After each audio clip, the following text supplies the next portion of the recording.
নমস্কার, আমি আচার্য বনানী শাস্ত্রী বলছি। আজ আমি আপনাদের সঙ্গে সমস্ত জাতক জাতিকাদের অনেকদিন ধরে বিয়ের চেষ্টা করছেন অথচ বিয়ে হচ্ছেন না বা প্রেম করছে, বিয়ে অবধি পৌঁছচ্ছে না, সেই সমস্ত জাতক জাতিকাদের জন্য একটি উপায় বলব। আর এছাড়াও এই উপায়টি কিন্তু যে সমস্ত স্বামী-স্ত্রীর মধ্যে সুসম্পর্ক নেই, তাদের জন্যও প্রযোজ্য।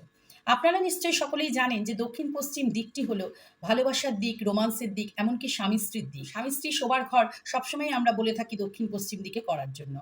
আর দক্ষিণ-পশ্চিম দিকে স্বামী-স্ত্রীর ঘরের মধ্যে যদি দুটো ক্রিস্টাল বল রাখেন, তাহলে স্বামী-স্ত্রীর মধ্যে সুসম্পর্ক তৈরি হবে। আর যে সমস্ত জাতক জাতিকাদের বিয়ে হচ্ছে না, তারা যেই ঘরে শোয়, সেই ঘরের দক্ষিণ-পশ্চিম কোণে যদি দুটো ক্রিস্টাল বল রাখেন, তাদের ক্ষেত্রেও কিন্তু বিয়ের যোগ তৈরি হবে। এছাড়া আপনাদের বাড়িতে যে সমস্ত প্রিয়জন আছে বা কাছের মানুষ আছে, ক্রিয়াটি করার পরে তাদের সঙ্গেও আপনাদের সুসম্পর্ক তৈরি হবে।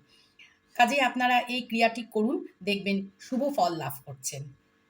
নমস্কার। আজ